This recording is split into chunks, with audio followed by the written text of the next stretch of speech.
So welcome back to 3rd Age Reforged, and this is going to be a battle that I was sent that comes from the RP that is run on the Discord, and this is going to be a 3v3. I have shown a couple, I think only actually one battle from the current RP before, but this is going to involve one of the same factions that I showed previously, and that is going to be Linden, who are across the way over there, and they're going to be facing off against Erebor, and this is going to be a 3v3. Now, interestingly enough, the rules of the RP are actually quite simple. You know, all of the armies are worth 13k each, so in many ways it runs along the same sort of lines as a regular battle, only the RP introduces a few other things, like, for example, you know, a persistent upkeep for your armies and such, sort of the sort of thing you'd expect to see in a single-player Total War campaign. So there are factors which are sort of surrounding this battle, which will come into play with regards to the units that have been brought by both sides. But it should be an intriguing matchup because both Erebor and Linden are fairly strong. I think Linden especially. You know, Linden have got a good amount of versatility in their army. It's very difficult to pick a bad army with Linden, as I've said in the past. They're quite easy to play in that respect. There are, of course, things you can do wrong with them, but they are quite forgiving. Erebor, they are a little bit more, well, their strengths are based a little bit more around individual compositions that they can bring. It's easier to bring a bad army with the Dwarves, certainly, I think, but if you bring a good army with the Dwarves, you set yourself up quite well, particularly on a map like this, which is, of course, a river crossing. And you would imagine that the more static nature of the Dwarves would help them in this situation, but Linden, of course, with their sort of higher skill in melee and their lack of reliance on armour, will also stand them pretty good stead. So I am interested to see how this goes, certainly. And it's been a while since I've shown a river crossing as well, and I have never shown this map before, even though I've known it's existed. But we'll start off with Erebor, I think, considering this is from the perspective we are watching it. And Kuro is the one who sent me this replay, so thank you to him. And he is going to be playing as the first of the Erebor armies, and it is snowy. So there are going to be the weather effects, which the snow is, you know, again, I've said in the past that the weather effects are a little bit iffy with regards to how they are at the moment. There is definitely room for improvement there. But without reshade on, the effects are a little bit less catastrophic on the quality of the units, shall we say. But he's got some Ironfoot Spears, and the Ironfoot Spears are going to be pretty good for holding the line. I mean, I doubt Linden would have a mass push anyway, but the presence of quite a lot of Ironfoot Spears is going to completely negate that strategy for Linden anyway. They will struggle to get kills against the highly skilled Elven infantry, but they're sort of use as line holders, and they themselves will be pretty good at pushing into the Linden lines should it come down to that. We've also got a fair few Ironfoot Warriors here, just the regular version of the Ironfoot Warriors. Obviously the standard infantry units from Erebor, as far as Dwarven infantry goes, it's obviously very, very strong. But in this situation against the Elves, they won't have a noticeable advantage like they would against sort of individual Orc or human units, so they will need to be a little bit more careful. But yeah, the Ironfoot Warriors will make up the vast bulk here of Kuro's first infantry line. And then moving over to here, we'll get into some of the stronger units. In particular, we have the Dragon Slayers of Ered Mithrin, one of the strongest units that Erebor can bring to the field, arguably the strongest. Obviously, they will be very difficult for the Elves of Linden to cut their way through. Definitely a big anchor point here for the Dwarven infantry. There's some Ironfoot Axe Throwers as well. As it stands, Axe Throwers are still AP at range. In the next patch, they won't be. To differentiate them from Javelins, the Javelins will retain their AP. The Axe Throwers will lose it, but they will gain more damage to sort of make up for that. But for the time being, essentially, they fulfill exactly the same purpose. So the Axe Throwers still AP, which is not going to help them too much against Linden, but the overall damage should, provided they don't get focused down. Actually, that was just that, you know, we have the Erebor Legionaries, which will certainly give the Linden infantry some pause. Very strong unit indeed. Some more Erebor Legionaries, another unit of Erebor Legionaries, and then we come into more of Erebor's really strong units. So you can see the Blacklock Engineers. A lot of Erebor's really strong compositions revolve around the Blacklock Engineers and the amount of damage they can do, particularly in a map which is going to funnel into a natural choke point like this one. If the Blacklock Engineers are able to get into a good position and do a lot of damage, Linden could be in some real trouble. Obviously, they combine the stopping power of crossbows with the body piercing of Rangers, which makes them a very unique unit in the rosters of all the factions. We've also got some Obsidian Guard over here. With their increased skill, we've seen them be really effective in the past in a sustained fight. They've managed to pull Erebor through some very sticky situations before, and they may be called upon to do such a thing again, because obviously they are one of the few Dwarven units which have got more of a focus around skill, because they are a dual wielding unit. And we'll see how well they can match up to Linden's units. And then finally over here, Kuro's General is going to be in a unit of Highborns of Erebor. Multiple HP sword and board unit, a lot more I wouldn't say basic because they are still an uber tier unit with their multiple HP, but they aren't exactly a unit like the Obsidian Guard or the Dragon Slayers where they've got a little bit more to them. The Highborns of Erebor are just a very functional unit. They are cheaper, however, than the Obsidian Guard and the Dragon Slayers, so it's quite a common unit you see the dwarves put their general in because they are still very, very tough and they should still be able to stand up to a great deal of punishment. So now we'll move on to the other two Dwarven armies, which we'll go through a little bit more quickly because in all likelihood we're going to see quite a lot of the same units from these armies. And indeed we do have the Ironfoot Spears at the front, Bobo 17k, who of course is playing as the dwarves in the RP. Where else would he be? Although maybe Khazad-dûm, but even so. We have some more Ironfoot warriors as well. It looks like these guys do have the armour upgrade, so that's good to see. They should be a little bit tougher on the front line against the Linden forces. And we've got some Erebor Legionaries as well. The Erebor Legionaries are going to be a pretty important part of all of the Erebor armies, I think, because they are a unit which can quite comfortably go toe-to-toe with some of the more basic Elven units and give the dwarves a good place to build from. We've got some Highborns of Erebor out on the flank. 2 units of Black Blocks. The infamous 2 Black Block combination is going to be in effect here. This is one of the Erebor compositions which has become quite infamous. We'll see how well it can do in this situation. Based on the fact there is a natural choke point, you'd expect it to do quite well. And then we've got some Dwarven Miners here at the back. Obviously he had to pay a price somewhere for going into the red limit on his Black Blocks, and the Dwarven Miners is that price. They aren't particularly fantastic. The AP is nice, but it likely won't stand them in too good a stead against Linden, to be honest with you, but they can still fulfill the role of being the fodder. And then the final Erebor army we can see over here is played by WK. He has got some Ironfoot Pikes, which is actually another unit which we haven't seen just yet. The Pikes will be good as long as they don't get shot up by the Elven Archers on approach. If they can get their Phalanx into position, which they may very well need to, considering the fact that Linden will likely have plentiful Pikes of their own, they're going to need to counter that with something, and the Ironfoot Pikes should be able to do a good job at that. Their armour will really help them in a sustained fight against low damage Pikes. Ironfoot Warriors here on the front. We also have an artillery piece here for the dwarves. Obviously the Dwarven Catapult is a little bit hit and miss with its cluster ammunition, but on this map in particular it will certainly give the elves pause for thought. But yeah, I imagine the Catapult is going to be a pretty big part of this battle. Obviously river crossings can be pretty difficult to navigate when you've got enemy siege over the other side of the river, especially Dwarven siege. Obviously a lot of Erebor Legionaries as well. Back here we've got some Miners, which again not going to be too effective you'd imagine, but still more meat for the grinder. Then some Highborns and some Blacklocks as well, so I think in all of the Dwarven armies I'm fairly sure the Highborns fulfil the general role. So now then, let's head over to the other side of the river and have a look at who's playing as Linden today. We start off with Engsvitz. Engsvitz and Sin were the last 2 players who played as Linden in the last RP battle I showed. And unsurprisingly you can see here that there are a lot of pikes, so there's a lot of 4 Linden pikemen here in tight formation. Again, they do need to be fairly careful. I mean, to be fair, Erebor don't actually have too much in the way of ranged power that can deal with this sort of thing. But if they blob up too much, those Blacklocks are going to have a field day at ripping through all of these Linden units. The AP might not come into effect, but the body piercing certainly will, and Linden will not like that at all. We've also got some Mythlon Marines hidden in there as well, good line infantry Javelin hybrids, some 4 Linden Marines, spear infantry Javelin hybrids, which the spear's not likely to come into too much of an effect here, because obviously the dwarves have got no cavalry. More Mythlon Marines over here, and then we've got some 4 Linden Archers as well. Obviously Linden, their hybrid units, get my words out, are a huge part of what gives them their strength, their faction identity as well. Harlinden Guard, they are again spear infantry archer hybrids, decent in melee. Again, they're not likely to receive too much in the way of counterfire, and I would be interested to see how Erebor approach this, whether they're really aggressive or whether they try to coax Linden across the river. Some Harlinden infantry, not too surprised to see them. They will beat the Ironfoot Warriors 1-to-1, you would imagine, but not the Erebor Legionaries. So it would be an interesting dynamic. High Elven Catapult, first order of business for this will likely be trying to snipe out the Dwarven Catapult with the increased accuracy from the regular catapults. You know, they should be able to do that without too much of an issue. 2 Mythlon Pikemen, and then he has got his general is in the Noldrin Guard, not multiple HP, but still a very, very fine unit nonetheless. We've got another catapult over here from Sin of the Dark Cloud, so the artillery advantage is actually in favour of the elves here.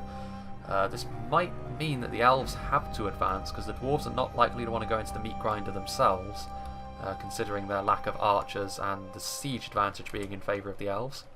4 Linden Archers here at the front. Again, they're going to be very happy to be facing off against Erebor, because it means they won't have to engage in a prolonged skirmish fight with other archers. then over here, obviously, more for Linden pikemen, the mainstay of Linden. That's a lot of pikes, actually. They've got more pikes than they can back up with infantry, which is an interesting choice. 4 Linden Marines again, Spear Javelin hybrids, Mythlon Marines, Line Infantry Javelin hybrids, Mythlon pikemen on both flanks, better than the standard 4 Linden pikes. Sin's General is going to be in the Noldorin Blade Masters, who their model looks a little bit weird with the snow smeared on them. But nonetheless, obviously multiple HP, heavy Elven Swordsman. It's going to be difficult for a lot of the Dwarven units to go up against them. Obviously the Obsidian Guard and the Dragon Slayers might just be able to manage it, but it's going to be difficult. And then some Mythlon Swordmasters as well. Similar story here. Skillful, heavy Elven Swordsman. And the final army before we can get going is going to be Cannon Fodder. We've got some Noldorin Blade Masters over here, and that's going to be his general. He's got 2 units of Noldorin Guard. I imagine, yeah, his army certainly looks a little bit smaller. 4 Linden Marines, Mythlon Marines, obviously very similar in terms of the amount of javelins they've got, which I'm wondering if they brought too many javelins, because they've got enough javelins to really cause the Dwarven infantry some problems, but they don't have as much infantry to cover them. It will be interesting to see how this works, but then again, the choke point may work for them in this situation, more so than the Dwarves. 3 units of Harlinden infantry, obviously a plethora of pikes as well. And then we also have a High Elven Ballista, so all of the Linden armies have got some artillery. The Ballista would be best suited to pick off the Dwarven artillery. Without further ado, let's begin. Now this is going to be interesting to see who has to advance first, because I would imagine that Linden are probably going to have to move their artillery up to coax the Dwarves forwards. Because certainly with all of Linden's ranged power, they can certainly be the ones to force the Dwarves into taking some sort of action. But again, based on the fact that this is an RP, one of these factions is on the attack of another faction's territory, and that will essentially necessitate who has to attack. Someone will have to. But I think it might be a good idea if I make a little cut here, because there's going to be quite a lot of manoeuvring from both sides. You can see the Dwarves already moving to regroup, as are Linden, so I will rejoin the battle when things start to shift. I feel as though there's going to be quite a bit of posturing in this battle, as you know, a river crossing, if you commit everything forwards too quickly, it can often go really disastrously for you, especially considering that both of these factions have got the ability to deal a lot of damage to the other really very, very quickly.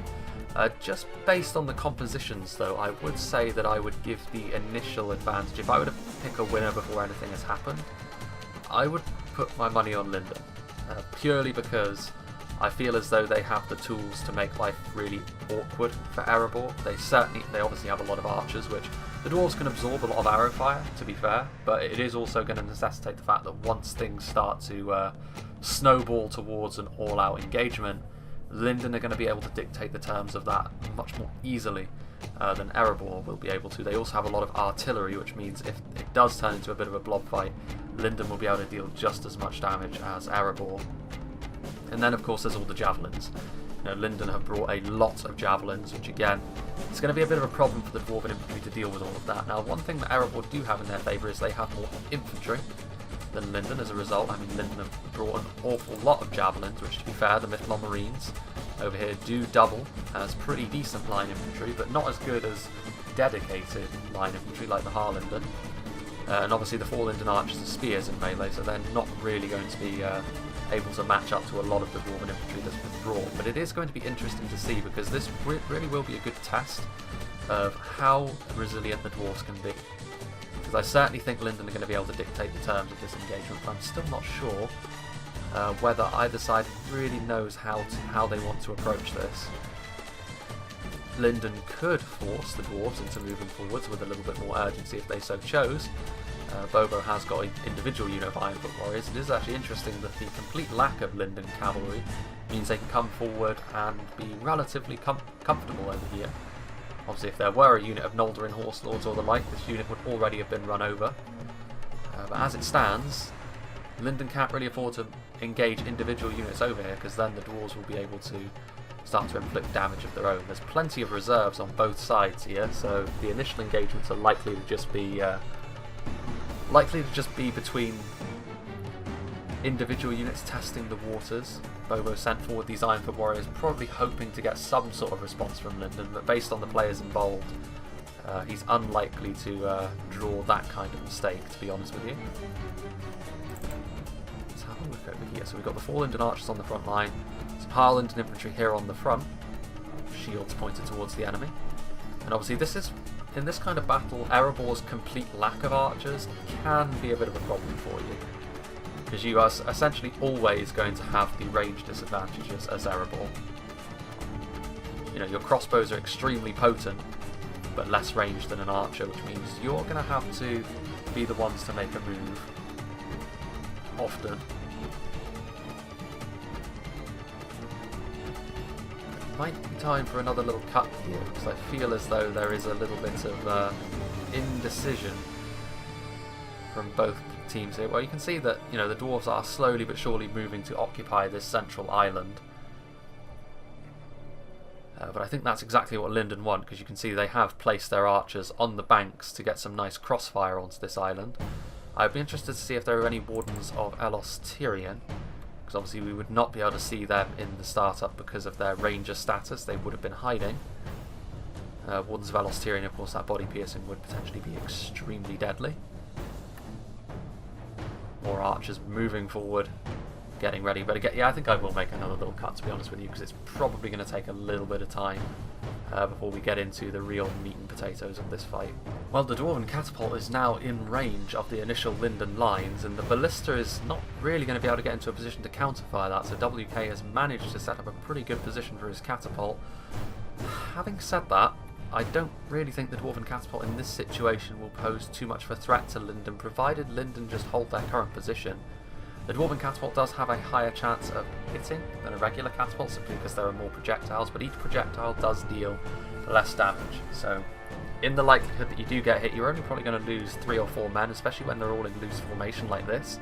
And this is one of the issues with using artillery in general, the fact that you can so easily mitigate the damage to the point where an expensive unit like the Dwarven catapult is unlikely to pay for itself. You know, certainly if all of the enemy units are in a big block, then the Dwarven catapult can do tons and tons of damage. But Linden are certainly not going to want to commit to a big block fight at the moment, simply because of this very unit, and also the Blacklock engineers. But still very, very touchy-feely so far. So far this has got the feeling of one of those god-awful 50,000 frame tournament games where no one wants to do anything other than skirmish and sit in their defensive positions. But I have faith in this one. When things get going, things will likely be pretty fast and brutal on a map like this. But Linden have certainly made their intent pretty clear, and I would assume, based on the movements, that Erebor were the ones attacking in the RP in this situation, and Linden were putting up their defences. And obviously, as the result of this battle does have consequences as far as the RP goes, people are going to be a little bit more careful with their resources. It's unfortunate there, the Dwarven artillery falling just a little bit short of this unit of Harlinden infantry there. See the pike blocks just in behind the Harlinden infantry. Linden's infantry is ready to put up a defensive position around this side of the river when necessary. And yep, those projectiles did hit, but only 2 pikemen to show for it. So again, the Dwarven catapult, it really does need a nice blob if it's going to get tons and tons of kills all at once. As it is, Linden will probably be quite happy to just sort of take their chances with the fire at the moment. As soon as the Dwarven catapult is out of ammunition, of course, Linden have got 3 artillery pieces that they can still use, and the dwarves of course have got no long-range archers to try and deal with those in return. And really it'll just be down to the Iron for Axe Throwers and the Blacklock Engineers to form up the Dwarven skirmish line. It looks as though the Dwarven catapult at this point is pulling back. Still a very nervy opening to this battle so far. It might be worth Linden's time, honestly, to advance across the river and engage this individual unit, because they've got the crossfire coming in from their archers over here, which would be able to do substantial damage, and units like Harlinden infantry should be able to trade pretty well with Ironfoot warriors, to be honest with you. And again, just another unit of Ironfoot warriors, some spears as well, but you know, more and more dwarves are starting to find their way towards this central island, more and more resources being committed forwards. As soon as the dwarves sort of reach a certain strength over here, I would imagine Engsvitz is probably going to let his archers off the leash and start firing on them. Linden certainly have enough in terms of their skirmish power to start making life a little bit more uncomfortable for the dwarves as they start to mass up on the central island. Because one thing Linden do not want is the dwarves to gain enough strength on this middle island here to be able to just push right across the river and barge through their defences. That, I think, is the biggest concern for Linden. You know, certainly the amount of infantry they brought, if the dwarves are able to just sort of crack the lines immediately, Linden could struggle to then cover all their skirmishes and things could get pretty ugly for them. Especially considering the amount the dwarves have in reserve. There's a lot of terrible legionaries, which are going to make life pretty uncomfortable. In tandem with the Ironfoot spears, who can push through the pike formations, make Linden's defence a little bit less sure-footed. But things are still going to get pretty messy for the dwarves as they advance forward. They're not really going to be able to avoid taking substantial casualties, at least on the first wave. Are the dwarves going to move forward? I don't know if they've got enough over here yet to consider moving across the river, to be honest with you. This is one of the challenges for the dwarves. They do need to make sure they have enough to continuously reinforce their assault. If Linden are able to force the Arab Boar dwarves into a continual wave-based assault, then that will certainly suit them. Continued pressure might yield better results, however, for the dwarves of Erebor. Again, I'm not really sure whether I want to make another cut, because it's hard to tell when the action's going to get going. Harland infantry forming up the first line. The pikes are in close proximity as well. Certainly the worry for the dwarves of Erebor will be that artillery and those javelins, though. Certainly the centre point of this Linden defence, as it has turned into. So what are the dwarves bringing across the river now? So we've got some miners, Ironfoot spears, more Ironfoot warriors. So all of this is just basic Ironfoot units. But even so, they're starting to mass up quite a bit of strength on this middle island at this point. Still without any response from Linden. Again, they're probably not too eager to shoot their arrows into the front of the Ironfoot. Good armour, good shields, going to be able to absorb more punishment than most. Yeah, I think the time has come for another cut, to be honest with you. I don't know how long it will be, but there's only so much I can say about this manoeuvring.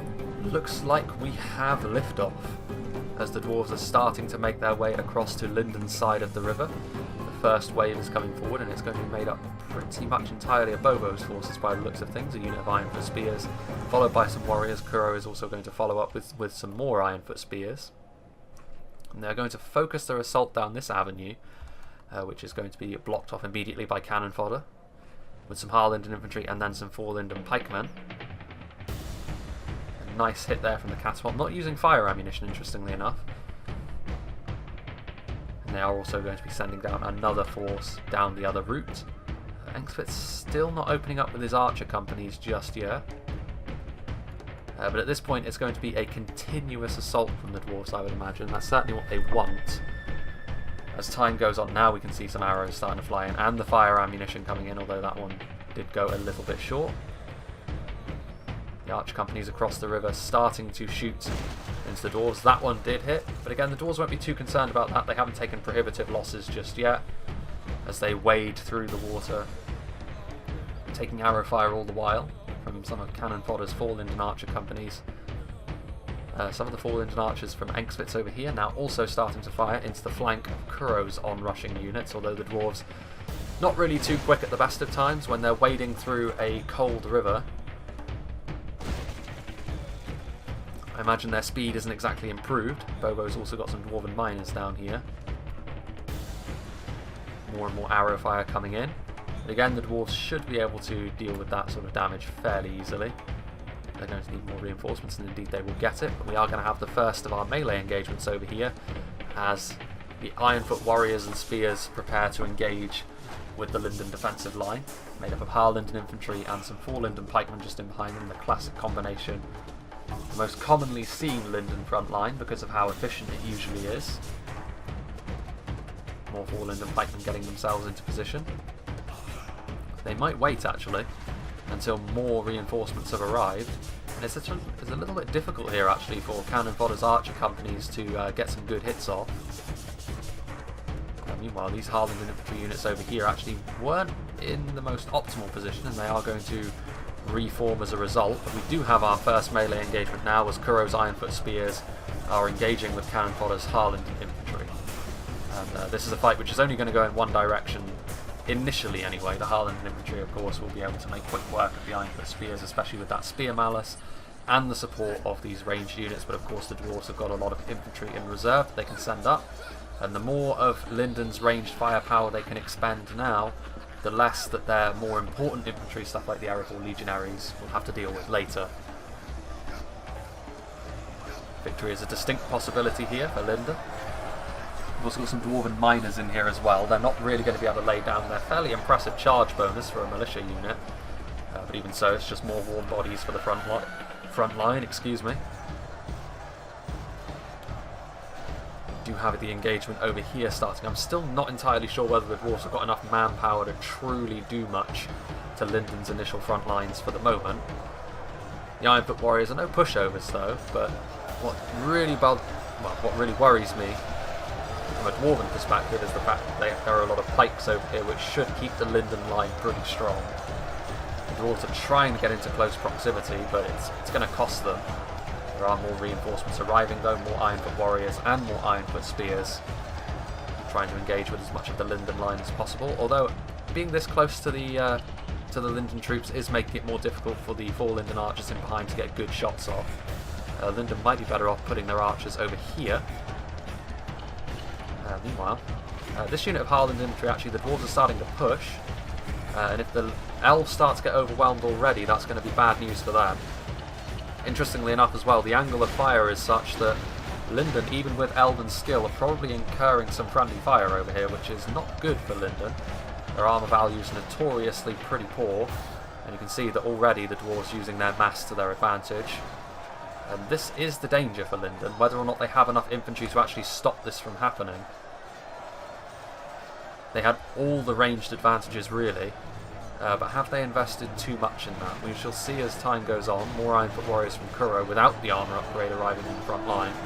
But at this point they did manage to really just push their way through the initial line of Harland infantry, and already it might be panic stations for Linden here, because they really need to keep these choke points intact. If they don't, the Dwarven infantry is going to spread all over their side of the river, and it's going to be really difficult for them to lay down their ranged firepower, especially their artillery firepower. And over here you can see that a similar fate has befallen the Linden infantry over here. The Harland infantry has been barged out the way. The pike support over here though was in place, whereas on the other side it was not. And that has really helped to sort of keep this part of the line in check so far for Linden Marines coming forward. You can see here the Ironfoot Warriors just pushing their way through and now attacking the Linden units in the back. So now more pikes are having to be committed. I have to say, I'm surprised not to see more Harland infantry from Linden, but now I think the javelins are going to come into their own. Now that individual dwarven units are starting to show themselves, the javelins should be able to deal significant amounts of damage. The archers are still getting some nice shots off on the dwarves as well, as the miners are still here on the front line. But yeah, that Linden front line was not ready, you could tell. The Harland infantry was still moving around when the dwarves were over and had exited the water. And they didn't have the pike support in place either, which, considering the amount of time Linden had to set up their defence, is kind of strange. As you can see, Kuro is now pushing forward more Ironfoot Warriors to get into the rear of this Linden defence. You can see over here that the dwarves have actually sort of turned this into a line rather than the crescent moon you usually see. They've bypassed this unit of Harland infantry largely. More reinforcements also coming across from the other side, Ironfoot Spears. If the dwarves can keep up this assault, they're in a pretty good place. As soon as stuff like Erebor Legionaries start to arrive on the front line, Linden should really start to sweat. But of course, all the while this is going on, Linden are pouring on the pressure with their javelins and their archers. So there is a danger, just like we saw in the Tolfa last siege not so long ago. Both Isengard and Mordor they pushed through Gondor essentially, but it cost them an awful lot, and in the end, the defenders were able to see it through based on the back of Gondor killing a lot of Mordor and Isengard's forces. So this is going to cost the dwarves quite heavily. Ironfoot Warriors attacking into the side of the 4 Linden pikemen. Linden's pike line holding strong so far. The Harland infantry really bore the brunt of that dwarven push. And the dwarves could be in danger here of running out of manpower, although now we can see that WK is coming across the river with several units of his own Iron Foot. There are still, of course, plentiful units of infantry over on the other side of the river as well. There's a lot of Linden pikemen, however, that the dwarves are having to deal with. If they can keep Linden's formations off balance, you would imagine the dwarves will do pretty well for themselves here. They may be elven pikes, but pikemen in general don't have the best stats when they're out of formation. There are the Ironfoot Spears. Defeat seems certain. This part of the Linden line is held up much better. A lot more manpower dedicated over here, and the Dwarven assault has actually stalled to almost a complete halt. This unit of broken and fighting to the death Ironfoot warriors is really the only thing left. As we have a look from on high, but you can still see this Linden line is largely still intact. But over here, you can see there's... Actually, they've managed to throw off this assault largely as well. There's still a few marauding units of Ironfoot, but despite some initial difficulties, Linden do seem for the time being to have turned it around. But as time goes on, the loss of those initial Harlinden infantry companies to that push might be more keenly felt, especially when we start to see more and more Dwarven infantry units come forward. As we can see now, more Ironfoot warriors arriving on scene from WK. These do have the armour upgrade, so they'll be a little bit stronger. That was some manner of artillery. Is that WK's artillery? Let's go and have a look what's going on back here. It is WK's artillery. He is using his regular shot though. At this point in time though, Linden have been forced to blob together a little bit more. So the Dwarven artillery is much more likely to have a bigger impact. The High Elven Ballista is shooting, but again, if they're going after the artillery trying to counter-snipe it, which is almost certain based on the firing trajectory there, it's going to be pretty difficult to keep track of that whilst keeping track of everything else. But you can see once again the Dwarves using their mass to disrupt the pike lines. And at this point in time, actually, without the support of the Harlinden infantry, the pikes are going to have to fight on their own, which... if they have to deal with continued mass pushes, that's going to be pretty tricky for them. Both units of Linden catapults over on this side of the river. Engsfitz's archer companies have surely got quite a lot of kills at this point, even if the dwarves are stronger than most at dealing with arrows. Their shields, for the most part, are not pointed towards the arrow fire, so that's going to take away a lot of their survivability in that sense. Mithlon pikemen here trying to stop these marauding units of Ironfoot warriors from getting through and attacking the Linden artillery and archers. Blocking the way with just a unit of 4 Linden archers, however. Ironfoot warriors should have little difficulty slowly but surely chewing their way through a unit like that. But more and more Dwarven infantry being pushed across the river, and this is a good sustained assault so far from the Dwarves, to the point that Cannon Fodder has actually committed forward one of his 2 units of Noldering Guard. And those are axe throwers. Some of Kuro's Ironfoot axe throwers coming in. And again, targeting down the Noldering Guard, exactly the right thing to do. For the time being, as I said, axe throwers still maintain their AP. Noldering Guard, one of the stronger Linden units on display today, certainly. Ironfoot Spears starting to become a little bit shaken. Of these 2 factions, the one more likely to suffer from morale issues would certainly be Erebor. Meanwhile, a lot of these Linden units still, these Linden units kind of have to maintain their current position, otherwise, the Dwarven infantry, which is continuing to cross the river, will have gaps. But it is over here where the Dwarves have had more joy, and now we're starting to see Erebor Legionaries move forward, a more serious unit, which Linden will not be able to repel so easily from a melee standpoint. There are also the Dragon Slayers of Ered Mithrin, so Kuro certainly not backwards and coming forwards here. And this, of course, is the only excuse really that the Linden artillery and archers need to sort of start pouring all of their might into this new advance. It's a bit chaotic now though. You can see sort of slightly battered units of pikemen at this point in time. But the Dragon Slayers, it says defeat seems certain. I think that's because of the damage they're taking from the javelins. If this sort of stabilises into a regular fight, particularly with the backup of the Legion, the Noldering Guard will not win this fight. But with the support of those javelins, they should be just fine. That'll be a lot of damage that those Dragon Slayers will have taken. These Ironfoot, though, have pushed quite a long way forwards, and they are also disrupting these 4 Linden Marines from shooting. The more that the Linden skirmishers can be disrupted, the bigger chance the dwarves have at winning this. From a purely infantry perspective, the dwarves brought more. That was mostly friendly fire. That's unfortunate for Linden. Arable Legion pushing with the Dragon Slayers to good effect. We saw crossing the river a moment ago, we got Dwarven Miners over here, which again are just here for the purposes of occupying a lot of these infantry units, allowing the more elite units over on the other side to do their damage. There's also some Highborns, however, so Kuro's generals come forward. His army has been used very aggressively. This Linden Catapult has done much more damage to their own troops so far than it has done to the dwarves. Which is unfortunate from an Elven perspective, depending on who you're supporting in this fight. The Highborns are now on the front line as well, and they should hold the line. Oof, that is a hailstorm of javelins though. Mithlon Marines as well. Targeting the Dwarven General unit. Do Linden have enough ammunition to keep this up though, I wonder? Kuro's Obsidian Guard, so his army has definitely been the one used up first, which does mean he's going to be taking the vast majority of all this punishment.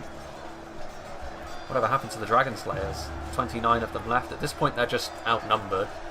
The Javelins as well, proving to be a real thorn in the dwarf's side. Obsidian Guard moving forward though. Engaging in melee with Cannon Fodders and Alderin Guard. The reinforcements over on this side are lagging behind a little bit. WK's Ironfoot Pikes are starting to move forward now, but I don't know if there'll be anything left of the dwarves by the time they get over here. The Obsidian Guard can take a lot of punishment, but they're about to be attacked in the rear, I think, by Elven units, so they might not last as long as they would like. Meanwhile on this side, Bobo getting some Dwarven Miners over the other side of the river. Again, just pushing them forward, trying to engage where they can. Ironfoot Axe Throwers, at this point presumably out of ammunition, so just being committed to melee. Ooh, hello. Those are the Blacklock Engineers, and this fat section of the Linden line where they had a lot of troops immediately taking a lot of damage there as the Blacklock ammunition scythes through the Elven line. And the frame rate really suffers whenever the Blacklocks are involved. Body piercing in general makes the frame rate stutter a little bit, but when it's as devastating as the Blacklock fire, it's pretty nasty. Harlander Guard over here, the Obsidian Guard, really outnumbered at this point, fighting off against an Alderin Guard, and well, they're actually not in range of the pikes as it stands. They are now going to get backed up by some miners, but that probably won't be enough to turn the fight around. That's a really unfortunate hit. The catapult finally coming good after killing a lot of its own men, assassinating WK's general there. Kuro's general's still alive somewhere. He's in this mass over here, I think. 29. I mean, if this keeps up, Kuro's general probably won't last all that long.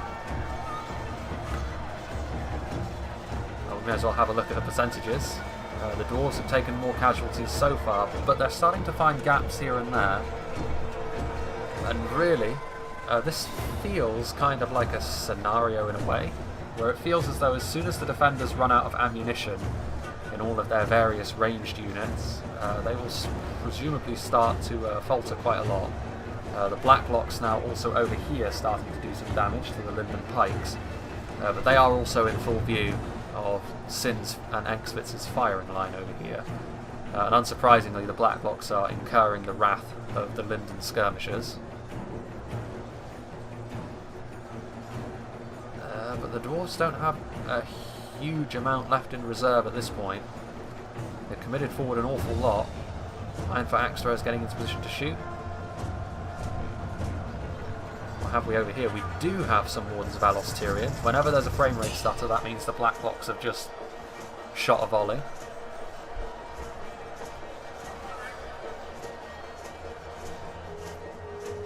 Blacklocks are retreating now. These Blacklocks over here are reloading, getting ready to shoot. These Wardens of Alos Tyrian are fighting something. I knew they'd be involved somehow.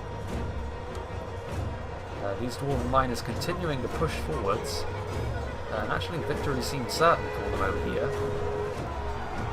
But they are now probably going to start to fall away as the frame rate starts to really suffer. These Obsidian Guard have pushed quite a long way as well, considering the odds they were going up against, but now unfortunately they're in full view of these Mythlon Marines and will likely be killed. Linden still have a fair amount in reserve as well. They've got the Mythlon Swordmasters which they can commit forward, which will be a tough nut for the Dwarven infantry to crack.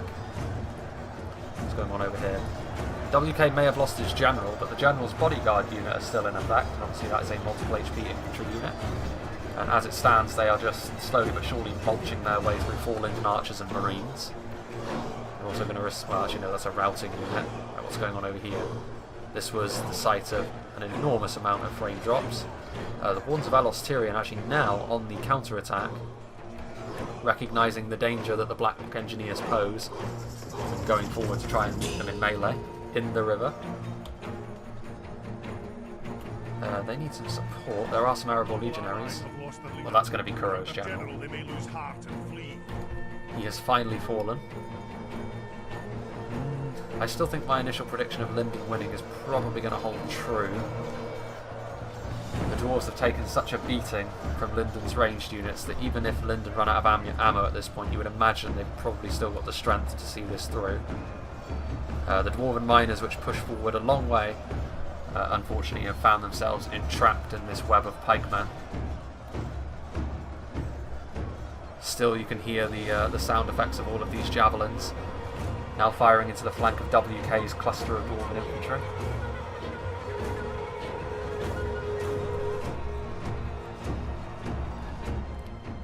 And again, the Linden catapults still firing as more units make their way across the river. Erebor legionaries this time.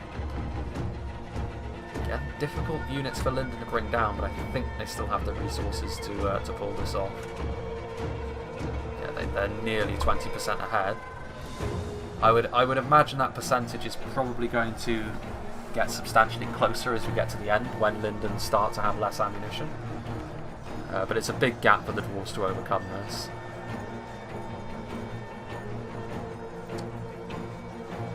Mythlon Marines here.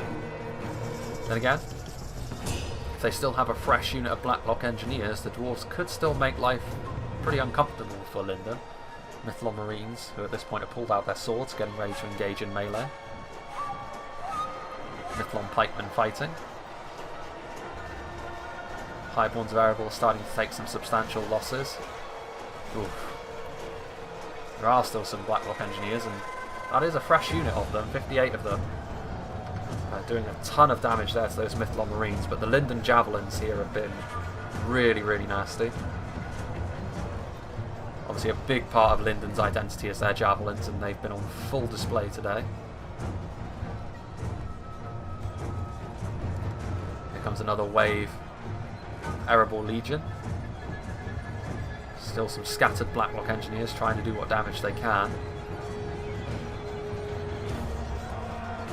Iron for Axe Throwers. Isolated amongst the 4 Linden Marines. This is a fight which is only going to go one way. The Erebor Legion will be able to crush through the Wardens of Elos Tyrian in melee. But once again, the Dwarves are having to sit through a bunch of armour-piercing javelin fire while they do that. Although over here you can see the blood spray that the Black Engineers are causing.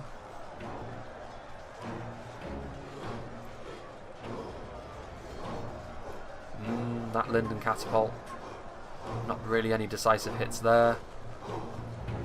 WK's catapult's still firing away. And here come the Noldorin Blade Masters. We haven't seen them as of yet.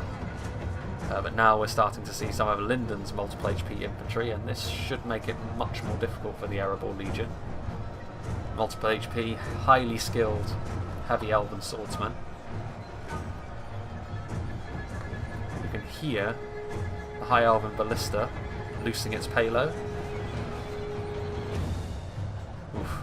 The enemy are badly blooded. Although it's shooting its ammunition into the floor. And the choke point, a domain where the dwarves are usually at their strongest, has not been too kind to them in this battle.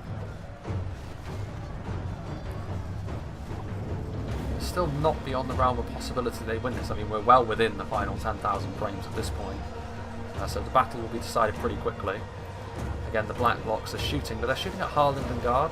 And again, I'm not so sure that Harlingen Guard are worth going after with Blacklock Engineers. I mean, at this point, I suppose you might as well go for what you can.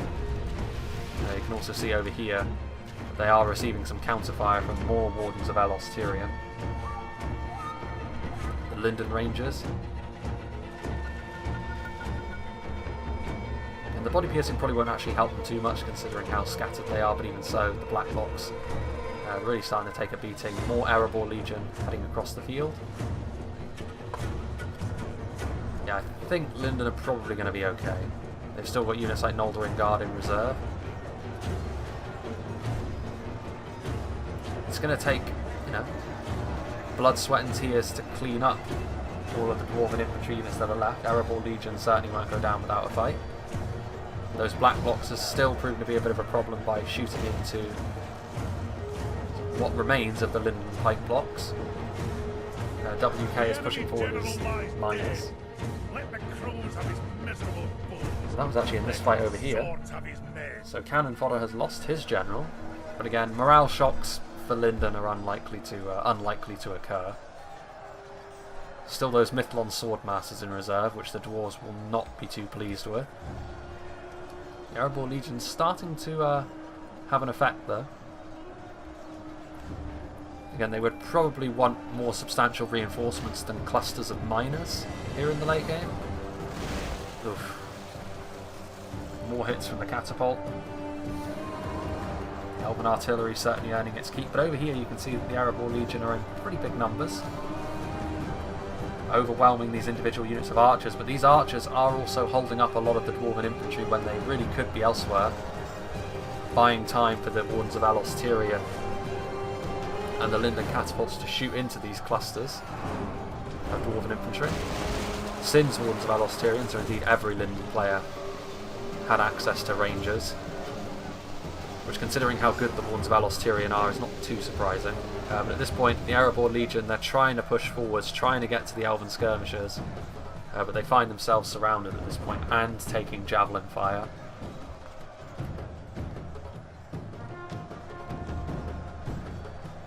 Still the Black Blocks are firing though, doing decent damage where they're able, shooting into the Mithlon Swordmasters. The Mithlon Swordmasters though will have little trouble dealing with Dwarven miners. There are some Black Blocks in here as well, who, they're not pushovers in melee. Still the Linden catapults raining down. One of the units of Erebor Legionaries did push through, but once again they find themselves outmatched. They pushed through, but their welcome was a frosty one from the Mithlon Swordmasters, Marines and Noldorin Guard. Blacklock Engineers still trying to support them, but I mean, to be fair, at this point Linden don't have too much in reserve either. The dwarves at this point, I think, well, the Dwarven catapults moving forward. Bobo is also going to be sending forward his Highborns, which are really the only infantry unit which are yet to cross. Only half the enemy force remains. It's gotten considerably closer. It was nearly 20% differential before, now it's within 10% once again. You can see more Erebor Legionaries at this point are coming forwards. What's happening over here? Well, it looks as though Linden have been victorious over on this flank, just about. Erebor Legion just being overwhelmed. Yeah, there aren't very many of them left. I don't know how much ammunition the catapults have left, to be fair. It could be that these battered and bruised units of Blacklocks, you know, might be the only ranged units left alive in the late game, which could be a real boon for the dwarves. Because at this point, the elves have got to find a way to cut their way through Erebor Legion and Highborns. There's still javelin fire raining in onto the Erebor Legionaries. But with the support of the miners, they're going to be able to overwhelm these units of Mithlon Swordmasters on the periphery here.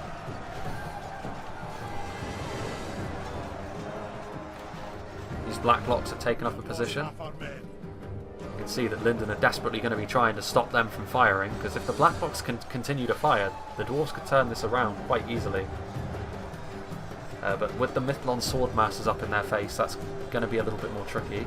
The Highborns are over here. Blacklock Engineers still. Another unit of Blacklocks fighting. And again, you know, these Noldering Guard over here at this point. There aren't enough of them, I think, to defeat the Blacklocks. Like I say, they're pretty decent in melee. And the Noldering Guard are looking a bit battered and bruised at this point. Victory over on this side for the Elves, and reinforcements are going to be on the way, but it is mostly skirmishers that are out of ammunition. And, you know, stuff like catapult crewmen. And catapult crewmen and the like are not likely to win against Highborns, but Sin of the Dark Cloud does still have an almost full strength unit of Noldorin Blade Masters, which, needless to say, miners are not going to be able to stop. Neither will Erebor Legion. And that might be Linden's saving grace here. These Mithlon Swordmasters managed to push their way towards the Blacklocks. But Erebor do have their own power unit over here in the shape of the Highborns. And they still have some Blacklocks. Very, very battered units of Blacklocks, but they are still firing nonetheless. Firing right along the formation of those Wardens there. More of them falling by the wayside. Only 5% the difference at this point, but you know, again, I still think that, you know, with those Noldorin Blade Masters, some Javelins that still have a bit of ammunition, I still think Linden should be able to pull this out. Blacklock Engineers trying to get into a position, presumably where they can shoot. Highborns of Erebor definitely a tough nut to crack, and the ones of Alos Tyrion, while good in melee, skillful, as most rangers are, not going to be enough to beat the Highborns, you would imagine. High Elven Catapult, what's going on over here? The remnants of this unit of Blacklock Engineers, who, based on the fact that it says they're reloading, still had ammunition. A good move there by Exfitch to just send anything to occupy them. Doesn't really matter if they win that fight at this point, just as long as the Blacklocks aren't firing. More Javelins raining in, getting some friendly fire actually, but at this point Linden just need to bring down those Highborns. Mithlon Swordmasters, yeah, the Dwarven Miners broken and fighting to the death. The Erebor Legion, they're a good infantry unit, but they are certainly not on the same level as the Noldorin Blade Masters. 4 Linden Archers moving forwards. Yeah, and that's going to be the end of the Erebor Legion, you would imagine. They're not actually broken yet, but the Noldorin Blade Masters are breaking off. There goes Bobo's general, the final Dwarven general. That might be the end. With none of their generals left standing, morale will probably start to become an issue for anything other than unbreakable units for the Dwarves. You can see the Wardens of Alos Tyrion did stop the Blacklock Engineers from firing. Making it so that they cannot fire was really the important thing, but what's going on back there? Some sort of commotion. High Elven Ballistas still online. Yeah, and in the end I think Linden just about are going to have enough to close this fight out. The Highborns of Erebor are still up and alive. But our army is tiring. Kuro barely has anything left to tire. Yeah, the Highborns are really the only thing of significant power that the Dwarves have left, and Linden have got more than enough to deal with them now, just in terms of sheer numbers. They're going to be fine. But it was very, very close. Bobo coming in with the Highborns. Cutting his way through a catapult crew. Adding to the kill count, if nothing else. Mithlon Swordmasters. The other catapult crew coming in. A few individual shots from the Blacklock Engineers coming in as well. Having a look at the fight down in the river. Well, it's now no longer a fight. Linden victorious. Which just leaves... Unsteady as an egg on a stick. They flee the field like cowards. We must look to our own men. Unsteady as an egg on a stick. Meanwhile, this is now, I think, the only fight on the map. 4 Blacklock Engineers shaken. 40 Highborns of Erebor. You know, if not for these Noldorin Blade Masters, I would say there would have been an extremely high chance the Highborns could have fought their way out of this one. But with the Noldorin Blade Masters, Linden are going to have the strength to see this through. As with most high-tier Dwarven infantry, the Highborns are extremely resilient. There goes another one of the Elven generals. So yeah, that was Engsvitz's general. Sin is the only one who has his general left alive out of all of the armies. And he may yet lose his as well, seeing as the Noldorin Blade Masters are now fighting. But you kind of doubt it. It's probably going to be alright. As we get into the final phases, very, very close indeed. But once again, we see a victory for Linden.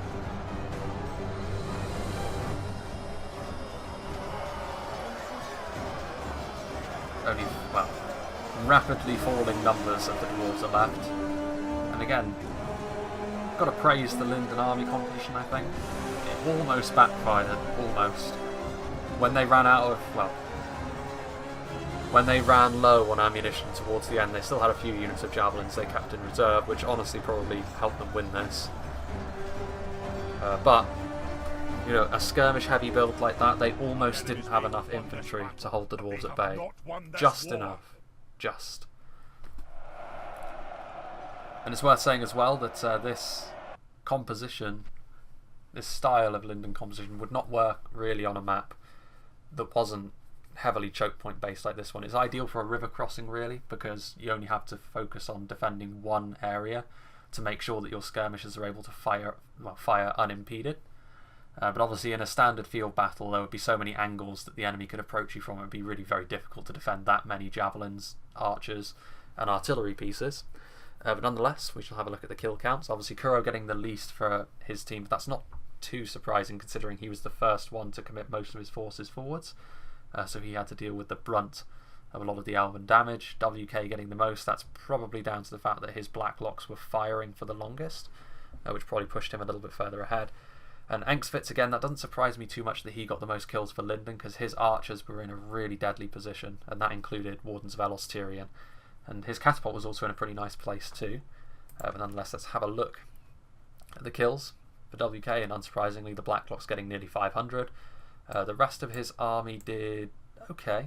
One of the units of Ironfoot Spears did well, and that was probably one of the ones that pushed at the beginning, or near to the beginning, and cracked through the initial Elven lines, dealing a lot of damage to those Harlington infantrymen. As with the Ironfoot Warriors here, Erebor Legionaries doing okay, Highborns doing okay. The catapult, for how expensive it was, 80 kills is probably not enough. Even in the RP, I imagine they're not exactly cheap to, well, it's a 13k army, so the catapult certainly counts towards that. Dwarven catapult is situationally really good, but in this situation it probably wasn't as effective as maybe the dwarves were hoping. As for Bobo, again the Blacklock Engineers, 425 kills, again nearly 200 on the other one. Highborns with a good last stand at the end. The rest of his army though struggling to break over the 100 kill counts. WK's Erebor Legionaries did much better on average. And then Kuro, once again the Blacklock Engineers, the MVPs for his army. The Dragon Slayer's doing okay. The Ironfoot Axe Thrower is getting a good amount of kills between them as well. That base damage, the important thing there, more so than the AP. The Obsidian Guard, unfortunately, by the time they were committed forward, the rest of his army was flagging and left the Obsidian Guard all alone, to be honest with you. And the reinforcements were a little bit too far behind to save them. But yeah, very well played to everyone. I think the Linden composition certainly lent itself well to this sort of thing. I can only imagine that Erebor were the ones invading a Linden territory. Based on how both armies sort of set the stall out, so to speak. Yeah, I hope you enjoyed this this look at the RP. If you're interested in getting involved in that sort of thing, please head on over to the Discord and you know, choose your faction and get involved. But for the time being, for the channel, the next battle I believe will be one of the sieges that I've got in the pipeline. But I don't know which one just yet. But regardless, I hope you enjoyed this, and I hope you will join me for whatever is next.